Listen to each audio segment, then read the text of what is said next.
Saudara yang terkasih di dalam Tuhan Yesus Kristus, pada kesempatan diberkati pagi hari ini kita akan memperhatikan firman Allah kembali. Tema yang akan menjadi sorotan kita masih tentang passion for mission.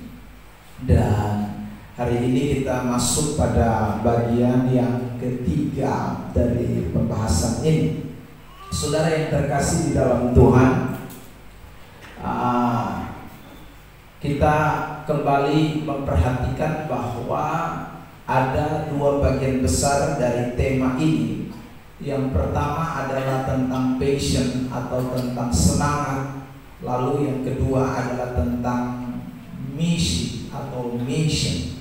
Saudara yang terkasih di dalam Tuhan Yesus Kristus, di gereja ini kita sudah membahas pada 2 minggu yang lalu, dan juga pada ibadah hari KKR Rabu saya membahas topik ini, saudaraku.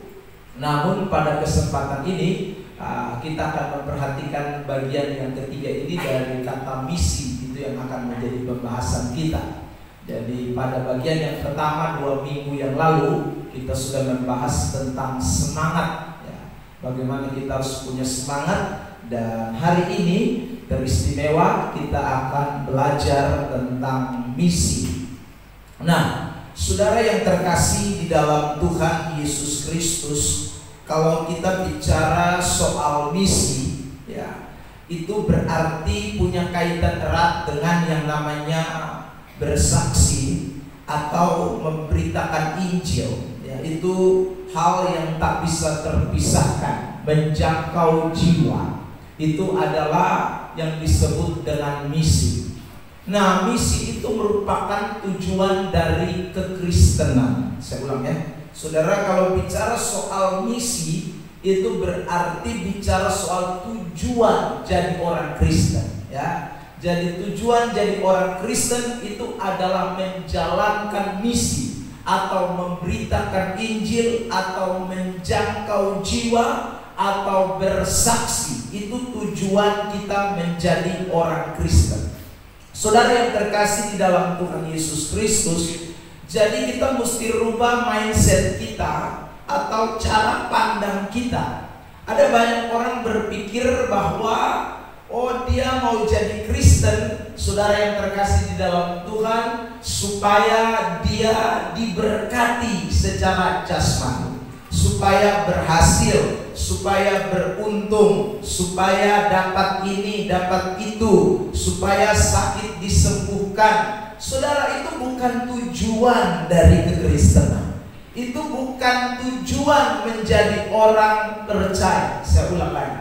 Sebab kalau tujuan menjadi orang percaya adalah untuk mendapatkan yang namanya berkat jasmani, yang namanya kesuksesan, yang namanya keberhasilan, yang namanya saudara kesembuhan, maka saudara yang terkasih di dalam Tuhan, tentu Tuhan Yesus akan memberikan perintah kepada murid-murid adalah supaya semua orang yang saudara menjadi Kristen itu dijadikan adalah orang-orang yang dapat mendapatkan sesuatu atau memperoleh sesuatu.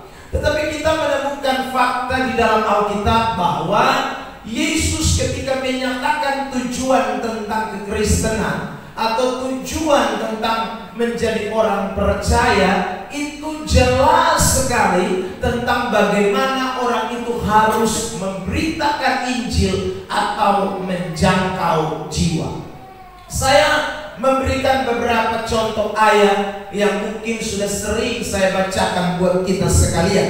Mari kita lihat itu ayat ditampilkan di AC Worship dalam Injil Matius pasal yang ke-28, ayat yang ke-19 dan ayat yang ke-20.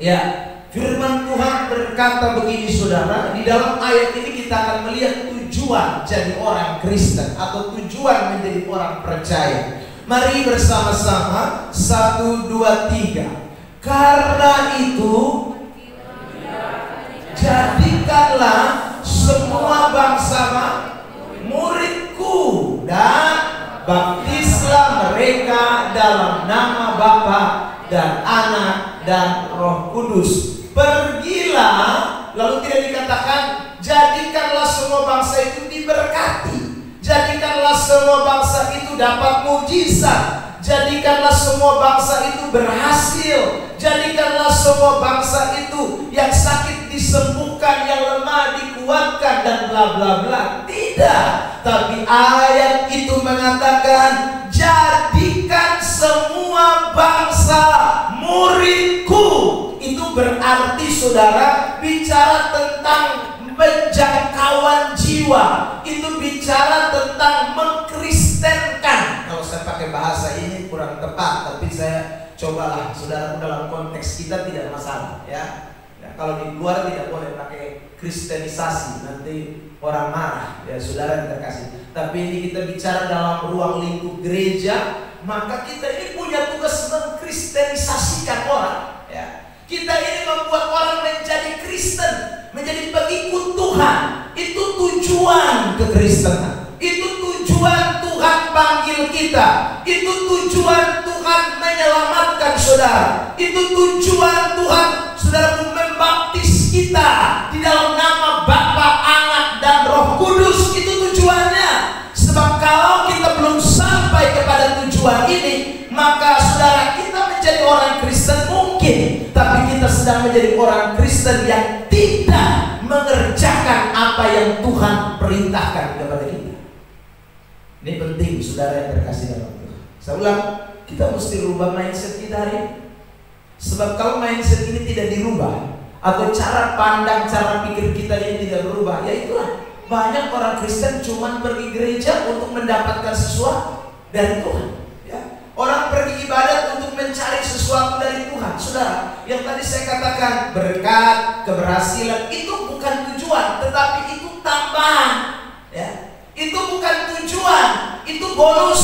Itu bukan tujuan, itu bagian daripada penyertaan Tuhan. Lihat ayat 20 Matius 28 ya. Setelah Tuhan kasih perintah, baru Tuhan bilang begini. Lanjut 1, 2, 3. Dan ajarlah mereka melakukan segala sesuatu yang telah kuperintahkan kepada, dan ketahuilah aku menyertai kamu senantiasa sampai kepada akhir zaman. Jadi saudara terkasih dalam Tuhan, menyertai kamu itu bagian dari penambahan, menyertai kamu itu bagian dari bonus, menyertai kamu itu bagian dari saudara berkat yang Tuhan berikan kepada kita. Tetapi tujuannya jelas, pergi dan jadikanlah semua bangsa muridku, ajarlah mereka melakukan segala sesuatu yang telah kuperintahkan kepadamu. Ada amin? Ini saudara kasih dalam ya. Jadi ini penting ini, saudara. Ini adalah bagian terpenting di dalam kekristenan. Kenapa saya katakan ini bagian terpenting di dalam kekristenan? Karena saudara yang terkasih dalam Tuhan, Tuhan Yesus waktu dia datang ke dalam dunia ini, dia memberikan contoh itu, dia memberikan keteladanan itu.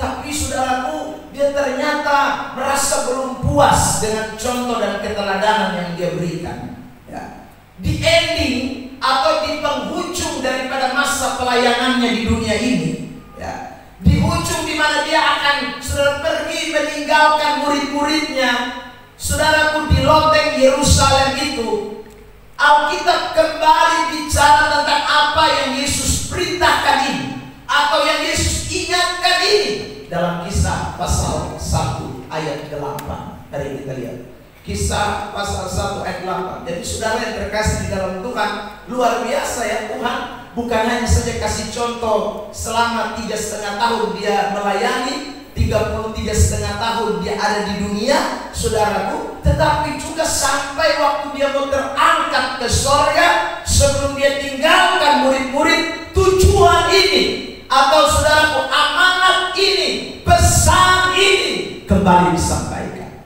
Kisah 1 ayat 8. Mari bersama-sama jemaat. 1, 2, 3. Tetapi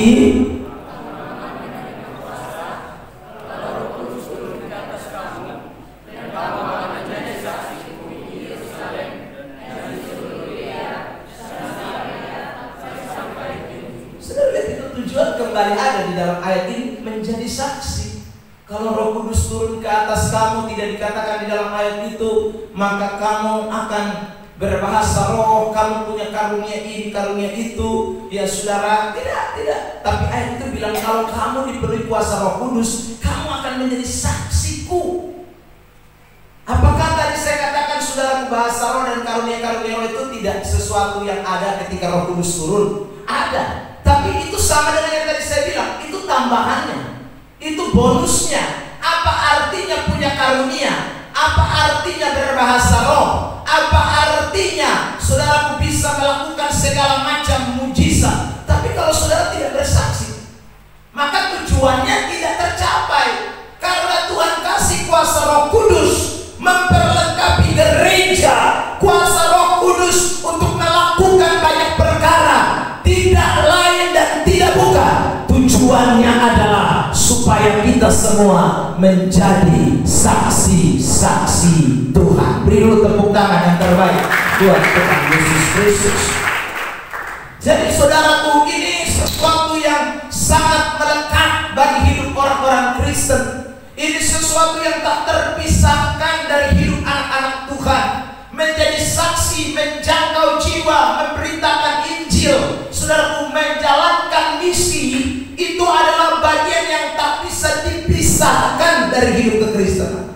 Begitu saudara dan saya menyatakan jadi pengikut Tuhan, begitu saudara dan saya berkata saya orang Kristen, begitu saudara dan saya dibaptis, begitu saudara dan saya sebentar akan menerima sakramen perjamuan kudus yang membuktikan kita menerima Dia, Tuhan Yesus Kristus yang telah mati, yang telah bangkit dan naik ke surga.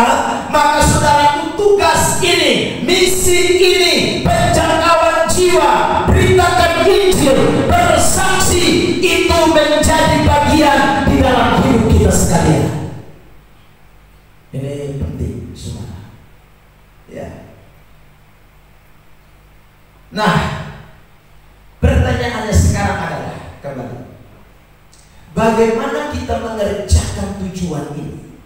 Mungkin kita sudah dengar, kita tahu, tapi bagaimana kita mengerjakan tujuan atau misi ini? Bagaimana kita mulai menjangkau jiwa? Bagaimana kita memberitakan Injil dan bersaksi? Sebagai ibu rumah tangga, sebagai saudara pekerja kantor, sebagai wira swasta, sebagai mahasiswa, kita semua punya tugas yang sama. Ini kan tugas, bukan tugas pendeta. Saudara yang terkasih dalam Tuhan, tidak ada ayat yang mengatakan pendeta-pendeta beritakan Injil, jemaat tidak usah. Tidak ada yang mengatakan saudaraku bahwa orang Kristen yang menjangkau jiwa itu hanya orang-orang Kristen tertentu, mereka yang punya jawatan rasul, nabi, penginjil, guru. Saudaraku, tidak ada. Itu saudaraku, semua kita, entah kita ini saudara yang terkasih dalam Tuhan punya jawatan sebagai full timer atau orang-orang yang memberi diri secara khusus melayani, siapapun kita, bahkan yang tidak sekalipun, selagi kita masih Kristen, selagi kita masih orang percaya, selagi kita masih anak Tuhan, selagi kita masih menjadi orang-orang yang disebut saudaraku murid-muridnya, maka ini tidak bisa terlepas yang namanya menjalankan misi. Tugas kita bareng-bareng, tugas kita sama-sama, tugas kita seutuhnya, dan itu wajib kita kerjakan selagi kita masih hidup di bawah kolong langit ini. Makanya Rasul Paulus bilang begini dalam 1 Korintus 9 ayat 16, ditampilkan isi worship. 1 Korintus 9 ayat yang ke-16 di isi worship, ditampilkan ayat ini saudaraku yang terkasih, karena ini suatu tugas yang melekat. Maka Rasul Paulus menyatakan ayat ini saudara, bahwa pemberitaan Injil itu suatu keharusan. Yang namanya keharusan itu berarti tidak pilih siapa lu, siapa beta. Itu berarti tidak mau tahu lu sekolah teologi apa sonde. Itu berarti tidak mau tahu lu pernah duduk di bangku sekolah Alkitab atau tidak. Itu tidak menjadi penting. Ya saudara, 1 Korintus 9:16, Semua kita wajib memberitakan Injil. Ya. Mari kita baca ini ayat 1, 2, 3. Karena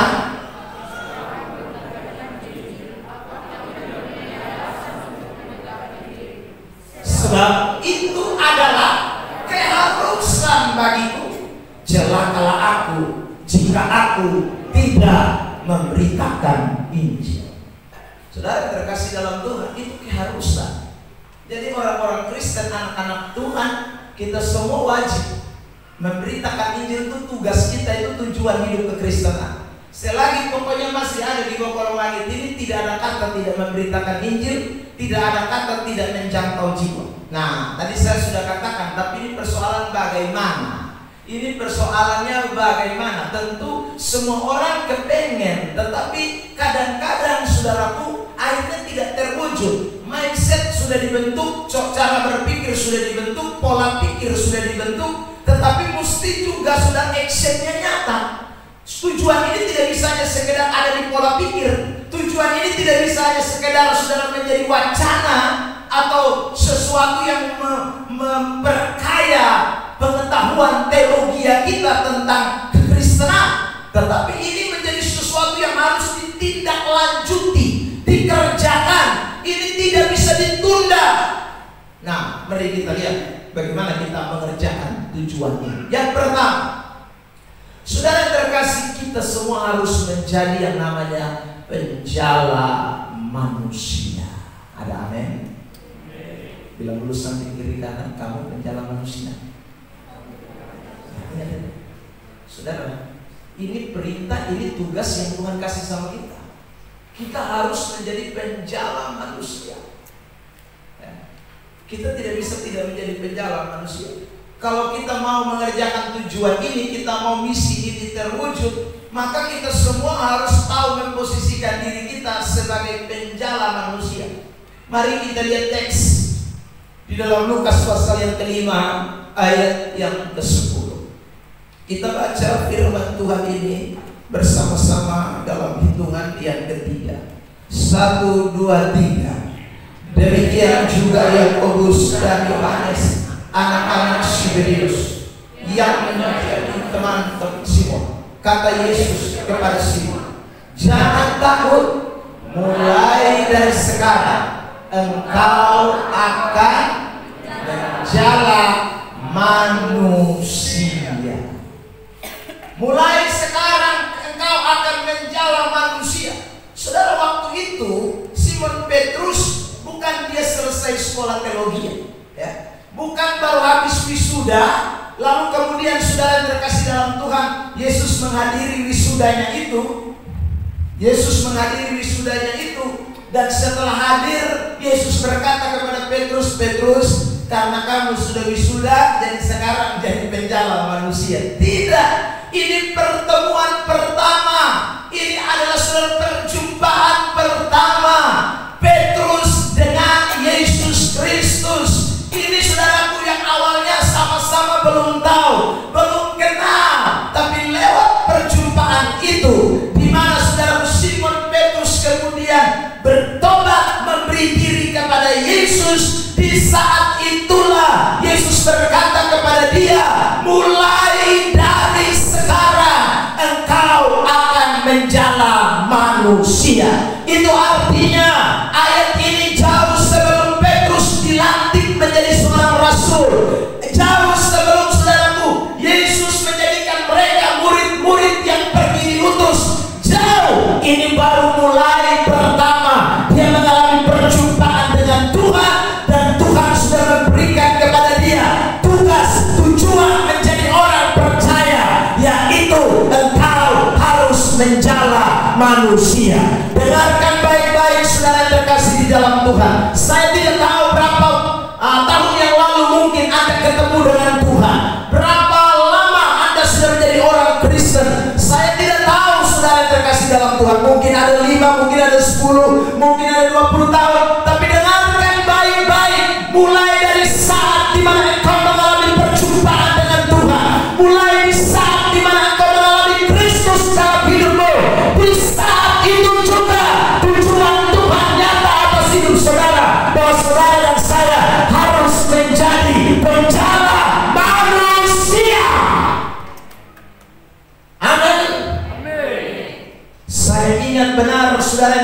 dalam Tuhan, saya ketemu dengan Tuhan di tahun 1999. Saya mengalami pertobatan pertama, saudara. Waktu itu saya mengikuti acara youth camp anak muda. Saya sekitar umur 18 tahun. Ya saudara terkasih dalam Tuhan, saya ikut youth camp, dan hari itu saudara, saya mengalami perjumpaan dengan Tuhan. Hari itu saya mengalami, saudara terkasih dalam Tuhan, di mana Kristus benar-benar hadir dalam hidup saya. Dan juga sejak saat itu, saudara, 1999 bulan Juli, ya, karena pas liburan sekolah, saudara. Saat itu juga saya kemudian memberi diri saya dibaptis. Setelah saya mulai dibaptis, saudaraku, setelah saya menerima Kristus sebagai Tuhan dan Juru Selamat, Roh Kudus turun ke atas saya dan memenuhi hidup saya. Waktu itu saya masih mahasiswa, belum, saudara yang terkasih dalam Tuhan, kuliah teologi, belum. Belum, saya belum ada di sekolah teologi. Tapi mulai saat itu juga semangat untuk memberitakan Injil sudah mulai ada di dalam diri saya. Saudara, saya percaya itu bukan karena saya, tetapi karena visi Tuhan yang ada di dalam diri ini. Karena saudara, kalau kita mengalami perjumpaan dengan Tuhan, kita semua akan menjadi penjala manusia. Hari Rabu saya khotbah di tempat ini, KKR kita. Saudara tahu kan perempuan Samaria? Perempuan Samaria juga bukan habis wisuda lalu kemudian pergi ke kota Samaria dan memberitakan Injil. No. Tapi itu hanya perjumpaan pertama. Waktu dia mengalami pertemuan pertama dengan Tuhan, kegerakan untuk menjadi penjala manusia itu sudah ada di dalam diri. Saya ulang, kalau kita terima Tuhan sebagai Tuhan dan Juru Selamat, tidak bisa tidak, kita pasti akan digerakkan, memiliki passion, semangat untuk kita menjadi penjala manusia. Amin. Bilang samping kiri kanan, bukan penjala ikan. Ikan itu gambaran dari berkat. Seringkali kan kita jadi orang Kristen, kita pikir jadi penjala ikan. Jadi kita rau berkat sini, rau berkat situ, rau berkat sini. Kita lupa jadi penjala manusia. Saudara, penjala ikan itu waktu belum kenal Tuhan. Penjala berkat itu waktu belum kenal Kristus. Penjala keberhasilan itu waktu belum ketemu Tuhan. Tapi setelah ketemu Tuhan, aku bukan penjala berkat, tapi aku penjala manusia. Karena waktu kita menjala manusia, Tuhan pasti menambahkan bonus, berkat, kesuksesan, keberhasilan buat kita sekalian. Beri tepuk tangan terbaik buat Yesus. Jangan takut, saudara yang terkasih dalam Tuhan. 2 hari yang lalu saya nonton di podcast, ada seorang anak Kupang, saudara, asal Rote, Cacat, ya. Tapi hari-hari ini semangat sekali memberitakan Injil di kota Kupang. Ya, saudara yang terkasih, dia lahir dalam keadaan normal, tapi dalam kesaksiannya itu 1 tahun, ya, dia kemudian panas tinggi dan kemudian orang Kupang bilang hebat. Akhirnya saudaraku, dia mulai tidak bisa bicara dengan normal, ya, dia seperti orang cacat, kaki tangannya itu tidak berfungsi dengan baik, saudara. Tapi ketika dia mengalami perjumpaan dengan Tuhan, saudara, dia pun akhirnya digerakkan untuk menjadi penjala manusia. Dan saudara tahu, waktu dia mulai bersaksi tentang Tuhan, ya, Tuhan kemudian mulai saudara bekerja di dalam hidupnya. Dan sekarang dia bicara memang tidak terlalu bagus, tidak bisa terlalu lancar, tapi tidak lagi seperti sebelumnya dia katakan. Dulunya dia gagap sekali, dia ngomong susah, sudah. Tapi ketika dia mulai memberitakan Injil, dia mulai bersaksi, saudara, tentang Tuhan, Tuhan mulai bikin mujizat dalam dia hidup. Saudara terkasih dalam Tuhan, ada seorang cacat yang juga terkenal, saudara, yang tangannya puntung, kakinya puntung, ya, orang bule itu, siapa dia namanya, Nick. Saudara, Nick itu juga dia sangat terbatas, tapi sudah lihat dengan dia keterbatasannya, dia sudah menjadi motivator sedunia, keliling dunia untuk membangkitkan orang-orang yang saudaraku sedang terpuruk kondisinya. Dia menjadi berkat dengan keterbatasannya. Saat apa? Saat dia ketemu Tuhan. Jadi orang kalau mengalami perjumpaan dengan Tuhan, dia pasti akan menjadi penjala manusia. Saudara yang terkasih di dalam Tuhan. Nah, kenapa Yesus memakai istilah penjala manusia? Ini menjadi penting. Sebenarnya istilah menjala manusia ini, itu dari kata aslinya zokreo yang arti perangkap atau jerat. Saudara. Nah, zokreo atau perangkap atau jerat ini tidak lain bicara soal strategi atau cara. Saudara terkasih, orang kalau mau pasang pukat itu tidak bisa kalau tidak pakai strategi, mesti tahu dia bicara. Ya. Saudara, kalau kami orang gunung yang turun di laut kalau pas pukat, saya yakin ikan lolos semua. Karena tidak tahu dia strategi, tidak tahu dia bicara. Ya. Jangankan saudaraku perangkap pukat atau jerat yang namanya apa nih? Pukat bahasa lainnya apa? Jala. Saudara, itu saya pernah pakai apa namanya orang bilang sasoro. Ya, saudara, orang lain punya angkat ikan, saya punya angkat daun. Kalau tidak tahu dia bicara, kalau tidak tahu cara ya susah, saudara. Nah, ketika Tuhan Yesus berkata kamu menjadi penjala manusia, Tuhan sedang bicara soal strategi, Tuhan sedang bicara soal cara. Memang kadang-kadang saudara, saya ulang, kita kepengen, seperti tadi saya bilang kepengen mau dapat ikan, tapi tidak tahu cara. Akhirnya pulang uang kosong. Akhirnya saudara makan kembali dari sel kangkung. Pergi dengan orang yang sama, saudara dia pulang bawa ikan, kita pulang hanya bawa keranjang kosong. Karena kita tidak tahu strategi, kepengen untuk tangkap ikan. Nah, orang Kristen juga begitu. Saudara terkasih dalam Tuhan, dia kepengen menjangkau jiwa.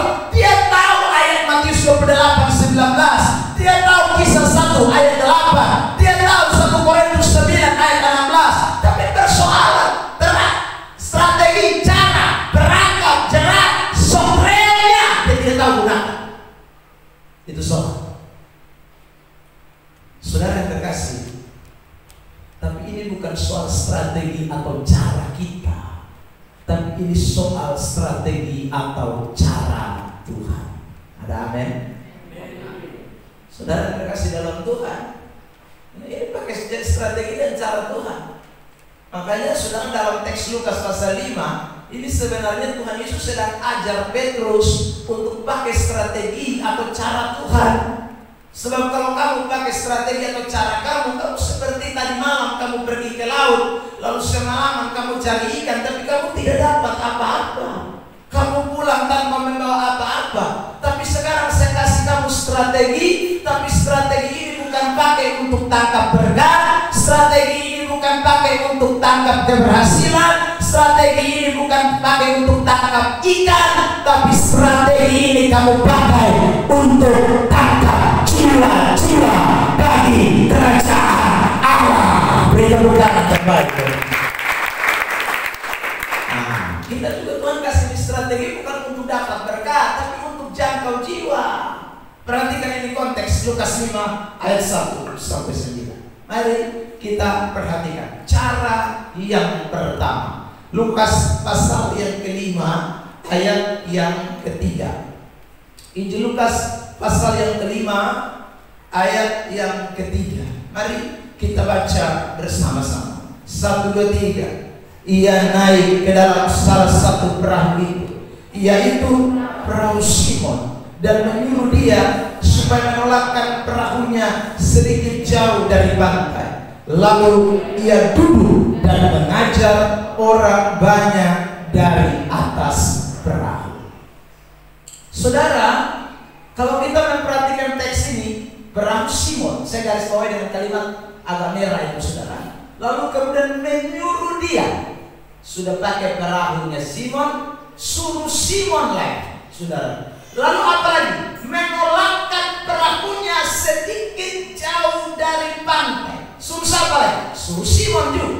Jadi saudara yang terkasih dalam Tuhan, ingat ini saudaraku bicara soal kerelaan, ya, untuk menjangkau jiwa.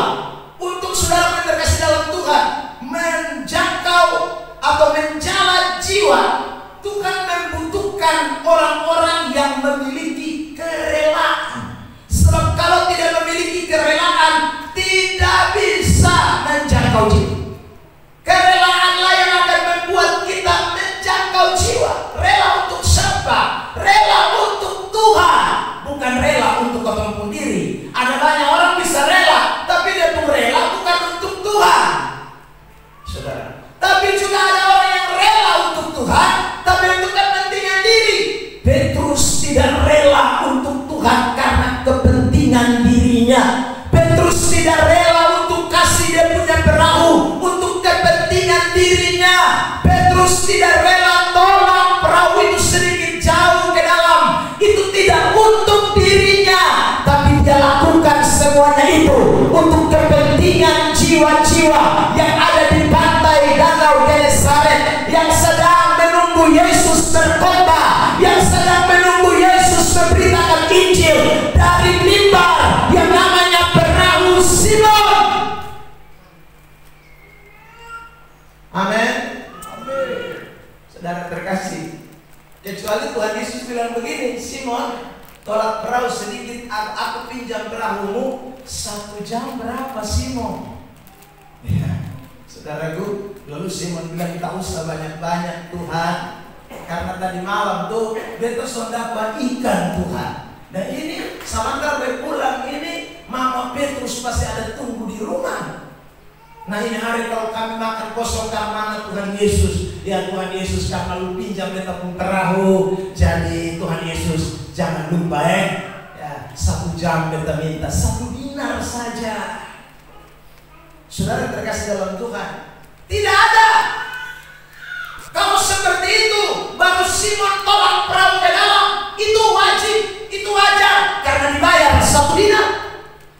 Saudara terkasih dalam Tuhan, Yesus juga tidak berjanji kepada Simon, Simon, kalau nanti saya pakai perahu jadi mimbar, habis ini lu jangan takut, beta ajak lu masuk di laut dan sebentar pulang datang ini lu hitung tarontong, karena ikan yang lu dapat ini ngeri banyak taboa. Tidak ada. Saudara yang terkasih dalam Tuhan, ini jelas bahwa Simon memang rela. Dia mau segala sesuatu dipakai demi kepentingan misi, demi kepentingan kerajaan Allah, demi kepentingan banyak jiwa dijangkau, diselamatkan. Itu kerelaan dari seorang Simon Petrus. Ada amin? Mari kita rela. Saudara yang terkasih dalam Tuhan, kerelaan kita dibutuhkan hari-hari ini. Jadi bukan tidak bisa, tapi tidak rela. Saya mengajak saudara beberapa kali, bukan? Ayo kita pergi ke Kuan Heo, beritakan Injil di sana. Siapa yang rela? Yang rela. Saudara terkasih dalam Tuhan, kasih waktunya 2 hari. Yang rela, saudara terkasih dalam Tuhan, untuk pergi. Ada banyak orang tidak rela untuk pemberitaan Injil. Berapa banyak orang berrela? Saya kan bilang, ayo kasih dong duitmu, tak usah banyak-banyak, 50.000 sah, bukan untuk pendeta Emen Pusatku, sonde, untuk itu pelayanan pekerjaan Tuhan yang ada di sana. Tapi berapa orang rela? Sudah, berapa banyak orang mau? Berapa banyak orang mau? Karena orang tidak pikir soal penjangkauan jiwa.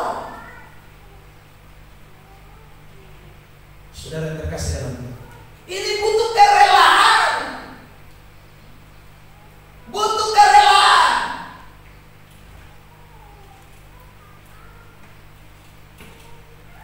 Saudara terkasih dalam Tuhan, kalau tidak kerelaan tidak bisa. Kalau masih pakai hitung matematika tidak bisa. Itu cara penjangkauan jiwa. Dibutuhkan modal apa? Kerelaan. Kita butuh kerelaan semua. Jadi ingat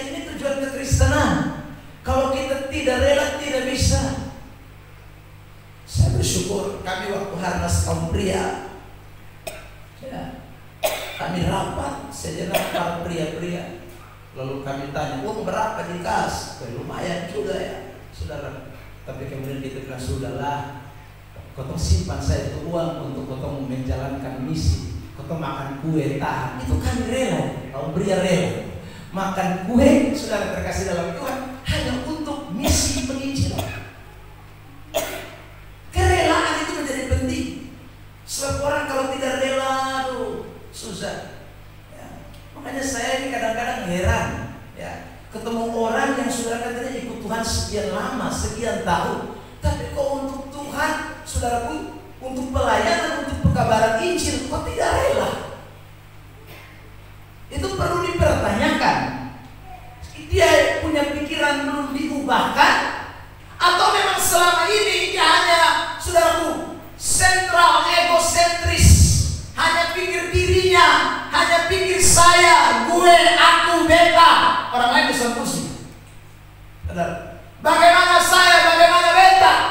Saudara, saya ulang lagi, seandainya perahu Simon tidak dipakai waktu itu, Yesus, saudara terkasih dalam Tuhan, mengkhotbah mana? Orang banyak di pantai. Seandainya Simon tidak tolak perahu itu, saya percaya Yesus akan tinggalkan mungkin dan pergi cari perahu lain. Saudara terkasih, tapi saya ulang, karena ada orang yang rela. Bencana manusia dibutuhkan orang-orang yang rela melayani. Amin. Saudara terkasih, tidak bisa. Ya. Jadi kita semua yang hadir saat ini, ayo relakanlah.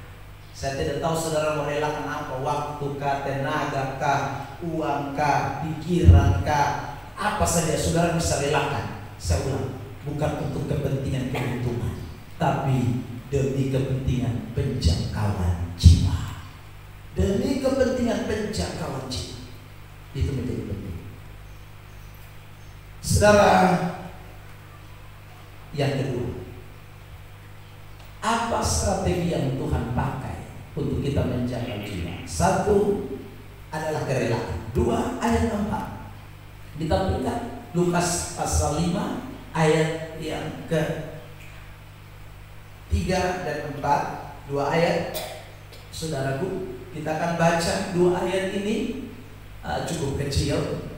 Kalau saudara bisa baca, boleh bersama-sama dengan saya. Dalam hitungan yang ketiga kita akan membaca ayat ini. 1, 2, 3. Ia naik ke dalam salah satu perahu itu, yaitu perahu Simon, dan menyuruh dia supaya menolakkan perahunya sedikit jauh dari pantai. Lalu ia duduk dan mengajar orang banyak di atas perahu. Setelah selesai berbicara, ia berkata kepada Simon, bertolaklah ke tempat yang dalam dan tebarkanlah jalamu untuk menangkap ikan. Saudara perhatikan, dia duduk dan mengajar orang banyak. Ya, jadi saudara, waktu pakai itu perahu, dia tidak pakai untuk kepentingan lain. Ini kepentingan beritakan Injil. Jadi Petrus tidak ikut beritakan, tapi Petrus ikut terlibat, dan itu cara untuk menyatakan. Lalu yang kedua, saudara, kita melihat di dalam teks ini bagaimana Simon itu betul-betul memprioritaskan Tuhan. Tuhan duduk, Tuhan mengajar, Tuhan bicara lewat perahu. Itu tanda bahwa dia memprioritaskan Tuhan. Padahal dia waktu itu lagi beres-beres di punjala, lagi beres-beres di pumpukan. Saudara terkasih dalam Tuhan. Tapi begitu Tuhan datang dan bilang, PU, beta pinjam hukum perahu ya, beta memakai untuk beritakan Injil. Dia tinggalkan, dia pumpukan, dia punjala, lalu kemudian dia urus Tuhan lebih dulu. Dia memprioritaskan Tuhan.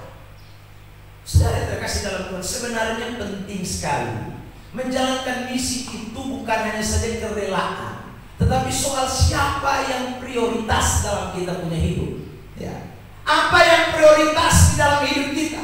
Kalau Tuhan yang prioritas dalam kita punya hidup, maka kita akan menjalankan visi tugas yang Tuhan berikan kepada kita. Kalau Tuhan itu prioritas dalam hidup kita, maka perintah-perintahnya lah yang harus kita lakukan. Kalau Tuhan itu prioritas di dalam hidup kita, utama, nomor satu, yang segala-galanya dalam kita pun hidup, maka saudara terkasih dalam Tuhan, Dia yang harus kita utamakan, Dia yang kita dahulukan, Dia yang harus dikedepankan, bukan kita yang dikedepankan. Prioritaskan Tuhan, itu penting. Cara untuk menjangkau jiwa itu, prioritaskan Tuhan, itu penting. Saudara, saya percaya waktu Petrus melakukan ini, mata banyak orang tertuju kepada Petrus. Kenapa kok Petrus rela melakukan ini? Bukankah Petrus tidak melakukan untuk kepentingan dirinya? Petrus sedang memberikan suatu keteladanan, suatu contoh bahwa memang Tuhan segalanya dalam hidupnya. Tuhan itu memang saudara menjadi sesuatu yang penting di dalam hidupnya. Dan itu membuat orang saudaraku melihat Kristus ada di dalam dirinya. Saya akan selalu bilang begini saudara, bagaimana kita bisa selamatkan satu rumah, ya, satu rumah nih saudara. Tapi kalau kita yang ada di dalam rumah itu tidak memprioritaskan Tuhan, saudara terkasih dalam Tuhan, itu sesuatu yang impossible, ya. Saudara, tidaklah mungkin, saudara, bapak mama malas gereja, bapak mama malas doa, bapak mama malas baca Alkitab, ya, bapak mama tidak menempatkan Tuhan, tapi yang lain lebih utama. Saya yakin anak-anak saudara terkasih dalam Tuhan akan melihat apa yang sedang kita perbuat, ya. Jadi jangan ngomong penjangkauan jiwa di luar, kadang-kadang di dalam rumah sama Tuhan bisa jangkau. Karena cara atau memprioritaskan Tuhan hanya budak, hanya pembantu, hanya second, bukan yang number one. Saudara terkasih, saya beri contoh ini. Kalau saudara seperti Yosua 24, tampilkan ayat yang ke-14. Yosua pasal 24 ayat 14. Yosua lihat, dia prioritaskan Tuhan, dia kasih tahu dia punya warga. Dan itu jadi contoh, itu jadi saksi, itu jadi surat penjangkauan jiwa tuh, ya. Saudara terkasih, mulai ayat 14 saya baca. Oleh sebab itu, takutlah akan Tuhan dan beribadahlah kepadanya dengan tulus, ikhlas dan setia. Jauhkanlah Allah yang kepada nenek moyangmu telah beribadah di seberang sungai Efrat dan di Mesir, atau beribadahlah kepada Tuhan. Lalu 15. Tetapi jika kamu anggap tidak baik untuk beribadah kepada Tuhan, Yosua bilang begitu. Setelah dia khotbah ke seorang lain, ya, dia bilang kalau kamu mau setia dengan Tuhan, kamu luar biasa. Tapi kalau kamu tidak mau beribadah kepada Tuhan, pilihlah pada hari ini kepada siapa kamu akan beribadah. Allah yang kepadanya nenek moyangmu beribadah di seberang sungai Efrat, atau Allah orang Amori yang negerinya kamu diami. Itu pilihan bagi orang di luar. Tetapi aku dan seisi rumahku, nah ini dengar baik, kami akan beribadah kepada Tuhan. No kompromi. Di luar terserah, di dalam no kompromi. Di dalam tidak ada kompromi. Yosua tidak ada yang bilang. Di luar itu terserah. Beta kasih tahu sama Yosua bilang, ya, bahwa hanya ada satu Tuhan, Allah. Dialah Allah Yahweh, Allah Israel. Dialah, mari beribadah kepada Dia. Tetapi kalau anggap kamu ini tidak baik, kamu rasa ini tidak baik, kamu mau pilih Allah nenek moyang kamu yang kamu sembah di seberang sungai Efrat, silakan pilih boleh. Tapi beta mesti kasih tahu besok, ingat, beta dan bepu anak, istri, sonde ada yang berani keluar. Tidak ada yang berani pindah. Kalau saya pakai bahasa orang Kupang, berani pindah coret dari kakak. Saudara terkasih, tidak ada yang gila tuh. Kenapa? Karena dia mau tempatkan Tuhan itu penting, prioritas Tuhan itu penting. Nah orang begini ini saudara terkasih dalam Tuhan, dia pasti akan menjaga Tuhan karena dia fanatik. Dan Tuhan dia fanatik enggak? Saudara terkasih dalam Tuhan. Tapi orang ini suka bikin hal-hal rohani longgar. Tuhan punya tuh dong kasih longgar, ya. Tapi yang dunia punya dong kasih kincang. Ini otak tabalik. Tuhan punya tuh otak kasih kincang. Dunia Saudara terkasih, itu orang yang mengutamakan Tuhan, memprioritaskan Tuhan. Amen. Saudara, ya, itu kesaksian. Jadi fanatik itu penting dalam Tuhan, bukan fanatik agama, bukan fanatik gereja, fanatik Tuhan. Saudara terkasih dalam Tuhan, kita harus fanatik dengan Tuhan Allah. Untuk Tuhan itu jangan kasih longgar, harus kasih kincang. Saudara, itu penting. Nah, itu kesaksian. Itu kesaksian.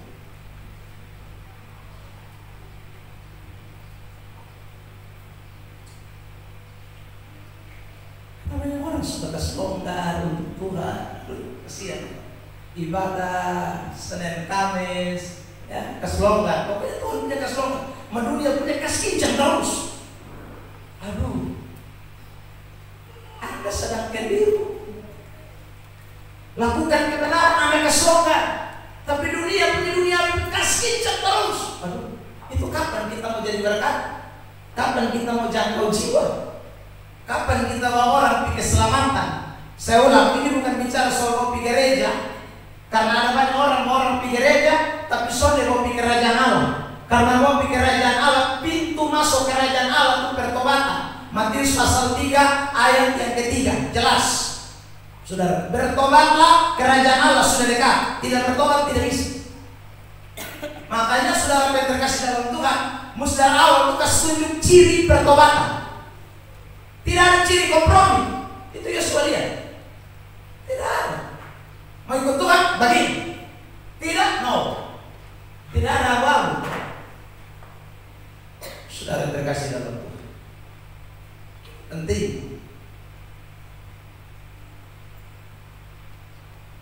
Saya khotbah keras, tidak pernah khotbah noe-noe.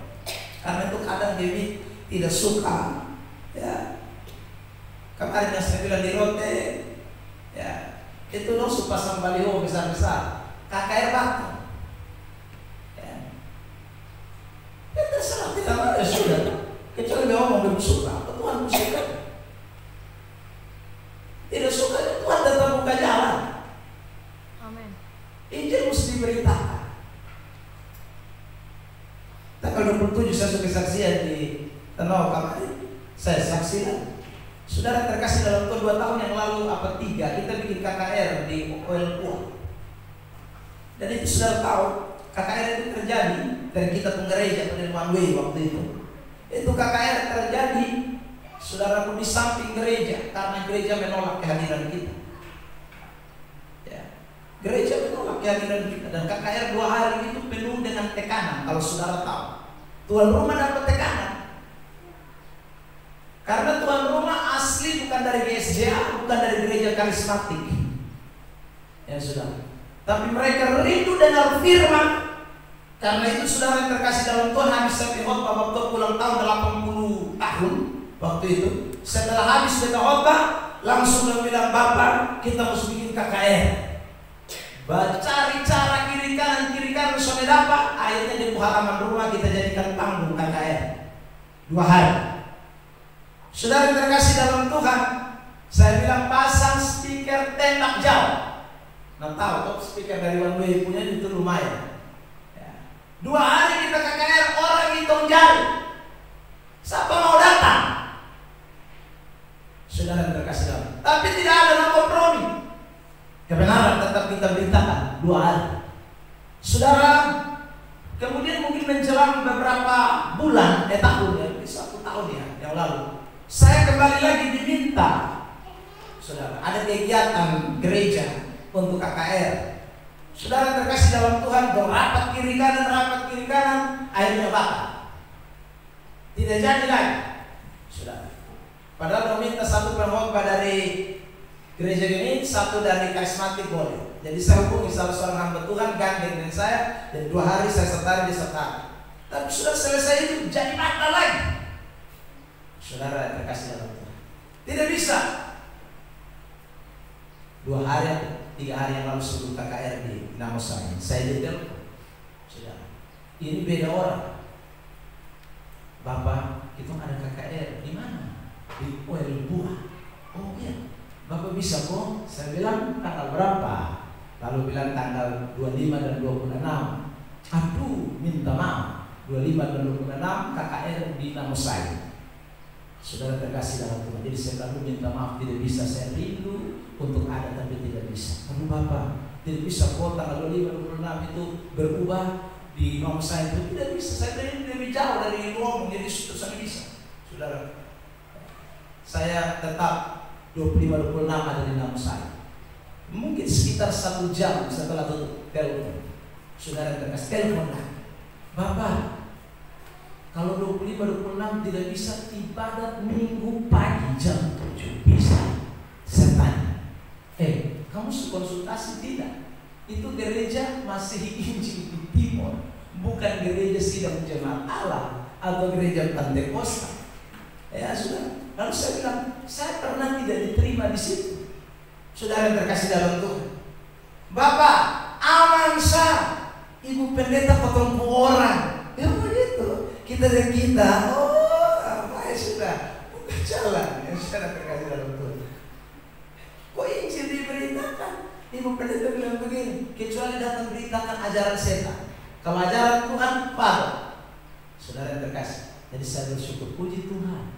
3 tahun pintu pemberitaan Injil ditutup untuk tidak bisa dimasuki. Tapi tanggal 27 Tuhan buka, bahkan di ibadat raya. Saudara terkasih dalam Tuhan, bukan KKR hari Jumat esok, ibadat minggu. Saudara yang akan berkhotbah bukan pendeta ini, pendeta gereja sidang jemaat Allah yang Tuhan kirim untuk beritakan Injil. Dan saya percaya berita pertobatan akan dinyatakan di sana. Amin. Kita buka.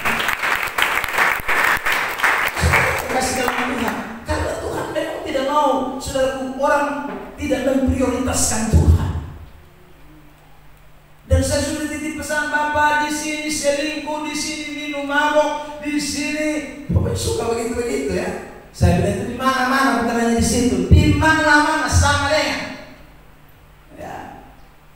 Kita lihat ini, orang Kristen sekarang itu banyak yang tidak prioritaskan Tuhan. Ya. Nah itu yang bikin tidak jadi kesaksian. Orang mesti jadi kesaksian. Di tanah saya sudah bilang, ya, saudara terkasih dalam Tuhan, bagaimana kita pulang gereja, saudara, kita tidak tunjukkan kalau kita orang gereja. Injil yang kita dengar, kita prakteknya beda. Padahal 2 Korintus pasal 3 ayat 3 bilang Injil yang saudara dengar itu ditulis bukan di batu. Itu zaman dulu. Kalau sekarang bukan ditulis di kertas, tapi ditulis dalam loh hatimu, di dalam dagingmu. Loh, bagaimana firman itu ditulis di dalam hati kita, di dalam saudara daging kita, tapi prakteknya beda. Waduh, itu tuh soalnya mungkin. Makanya saudara terkasih dalam Tuhan, jadinya berbahaya.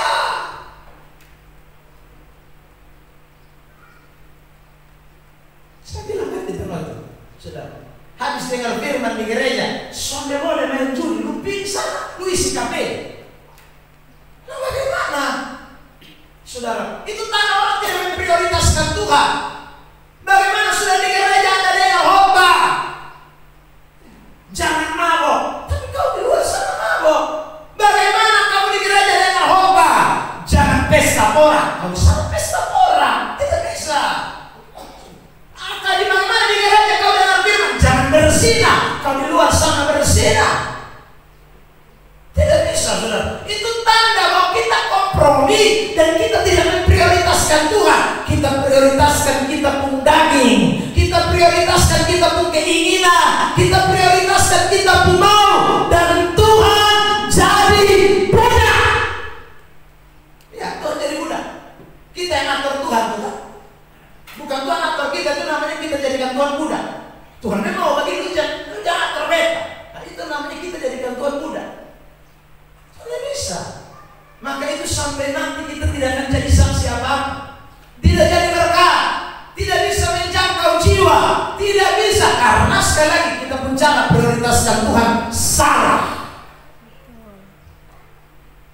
Saudara yang terkasih dalam Tuhan, cara prioritaskan Tuhan salah.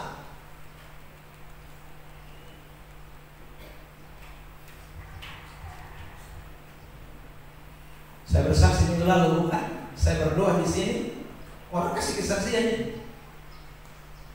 Saya sudah dengar 2-3 orang ngomong di lingkungan kita sini. Kita berdoa di sini, dia langsung bangun, dia deras sekali hati Tuhan. Dia bangun, dia kasih suami istri, "Mak, bangun, Pak Pendeta di bukan yang berdoa." So, dia juga akhirnya duduk, istri berdoa. Saudara, loh, kita tidak diajak orang, "Oh, mari berdoa." Tapi orang cuma dengar kita bersuara, orang bisa bangun berdoa.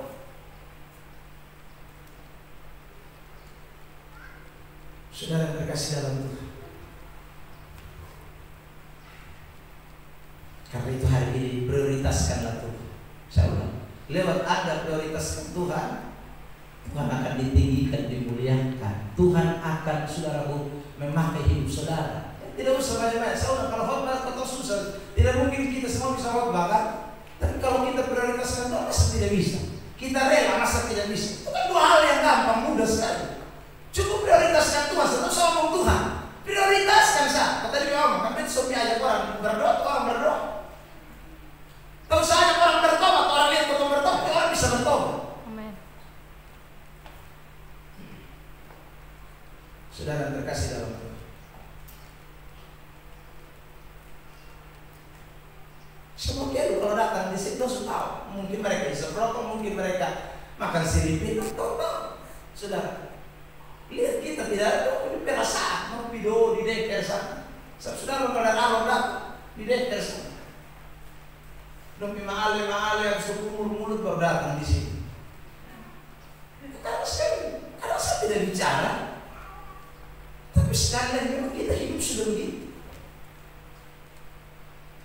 Itu penting buat hidup kekristenan.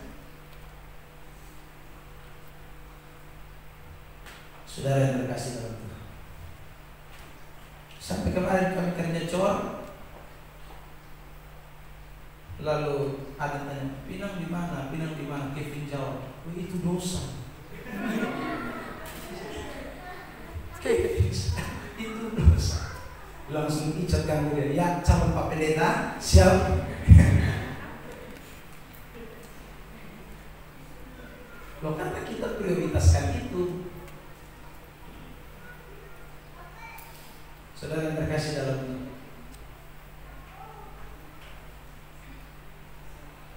Erwin tidak tahu baca, tapi dia setiap kali masuk di lembaga dia tahu baca. Apa? Dilarang merokok dan makan siripinang di area ini. Wih, sudah kelas kakak. Tidak tahu baca, tapi tahu karena mulai pudar itu. Ya sudah. Jadi saya ulang, Tuhan itu utama. Kalau kita biasakan Tuhan dalam kita hidup yang pertama, otomatis jadi sesuatu yang baik. Ya, itu penting. Jadi prioritaskan Tuhan. Ketiga, apa yang kita bisa lihat dari Lukas pasal yang ke-3 ayat 5. Simon menjawab, "Guru, telah sepanjang malam kami bekerja keras dan kami tidak menangkap apa-apa, tetapi karena Engkau yang menyuruhnya." Ya, itu kalimat jelas. "Aku akan menebarkan jala juga." Tuhan, kami tidak dapat apa-apa, tapi ini kali karena Tuhan yang suruh kita lakukan. Ini bicara soal kita. Cara yang kedua untuk menjangkau jiwa, 1 rela, 2 prioritaskan Tuhan dalam hidup, yang ketiga taat. Itu.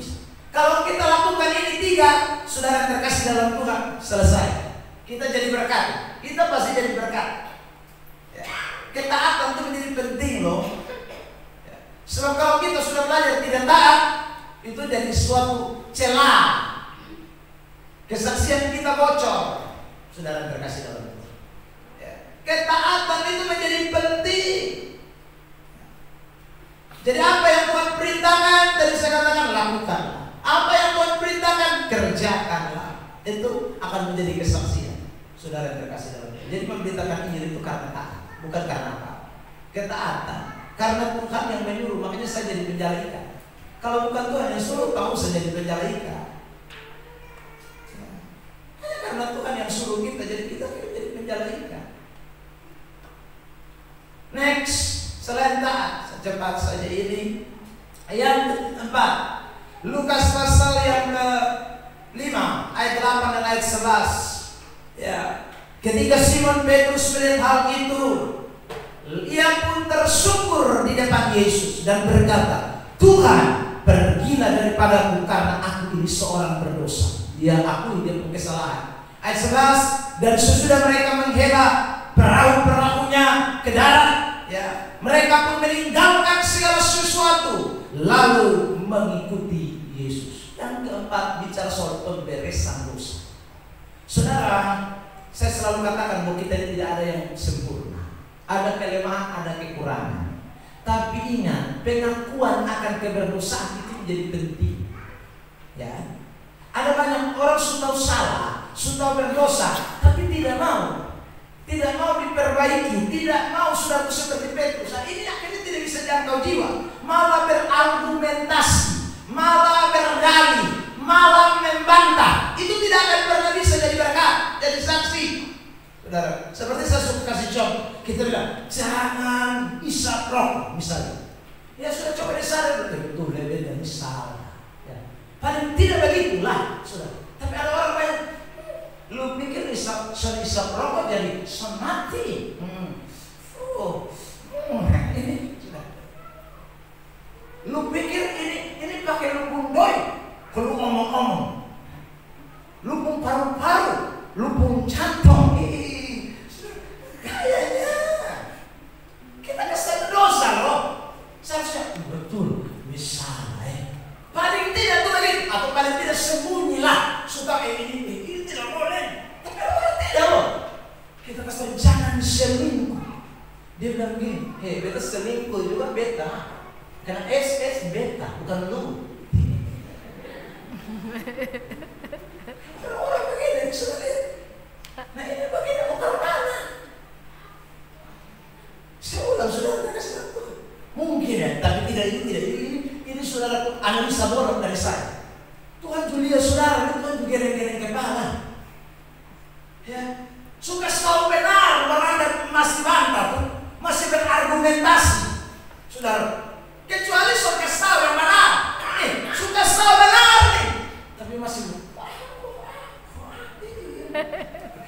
Yesus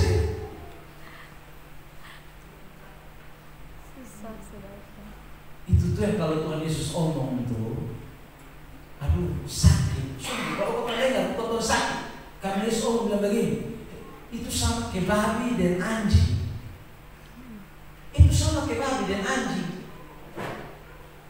You know is babi? Dia sama tahu mana baik, mana sonde. Itu babi. Suka tahu baik, itu babi tidak tahu itu baik. Makanya saya pernah kasih ilustrasi babi yang dibawa ke pertunjukan sirkuit. Ya sudah, begitu itu babi muncul, orang semua terpesona karena selama ini orang belum pernah lihat ada babi cantik. Sudah. Itu babi anting-anting, pakai pakaian, wangi parfum yang ngeri punya. Semua penonton terkagum, tapi ada satu penonton dia tanda tanya. Selama hidup saya belum pernah lihat babi secantik ini. Saudara terkasih dalam Tuhan. Maka saudaraku begitu ini babi ngenok sambil saudaraku diputar lagu ya, dia sambil goyang-goyang pidato. Selesai dia pertunjukan, dia keluar babi. Begitu keluar ini penonton yang tadi penasaran, dia langsung keluar ikut itu babi ke belakang. Sudah. Dan begitu dia sampai belakang, dia begitu kaget. Ya. Karena saudara babi yang tadi cantik itu setelah dilepas itu semua atribut-atributnya, dia masuk kembali ke kubangan dan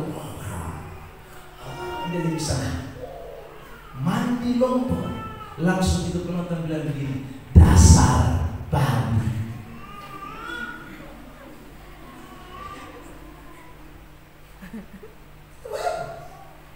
Jadi sudah kalau orang nulis dan kita kasih tahu lalu dia berdalih kita kan sebenarnya ya jenis itu.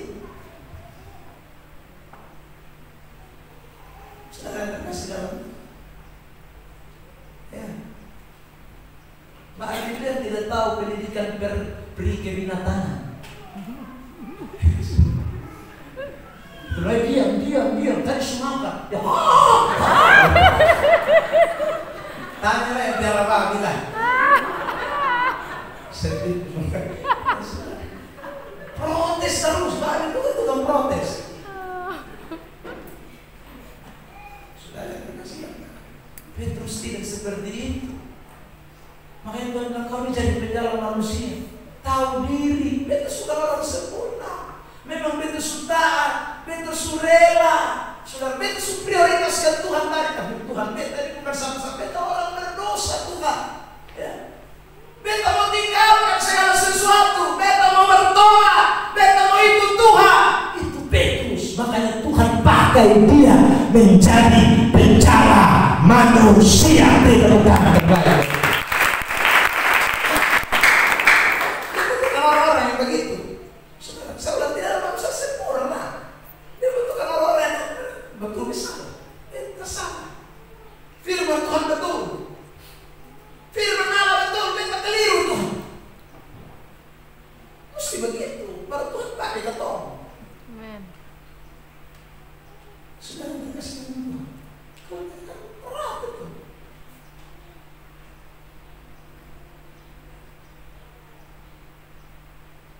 Karena ini baik-baik. Ya. Jadi ini yang Tuhan pakai strategi cara untuk menjangkau ini. Jadi kalau kita tiap hari mengaku dosa, oh Tuhan senang dia gitu. Bagaimana? Pakai dulu. Ya. Tiap hari lu berubah, tiap hari lu tambah baik, tiap hari lu mulai mengerti kebenaran, lu tinggalkan yang jahat. Ya. Itu Tuhan pakai orang-orang begitu untuk menjadi penjangkau jiwa. Saudara terkasih di dalam Tuhan. Ya, next time kita akan belajar bagian yang kedua. Ini banyak, nanti kalau saya bicara ini pasti bisa 2 jam. Jadi cukup satu saja. Bagaimana kita mengerjakan tujuan ini. Yang kedua, yang pertama jadi penjala manusia, yang kedua menjadi garam dan terang dunia. Tuhan pakai istilah-istilah ini semua ini untuk kita jadi orang yang menjangkau jiwa. Ya. Jadi Tuhan pakai istilah penjala ikan, garam dan terang dunia. Nanti yang ketiga, saudara, buah, pohon yang berbuah. Istilah-istilah itu Tuhan pakai untuk kita ini jadi orang yang menenangkan, membawa misi, menjangkau jiwa bagi kerajaan. Itu sebenarnya tujuan Tuhan bagi kita sekalian. Tuhan Yesus memberkati kita dengan firman. Haleluya.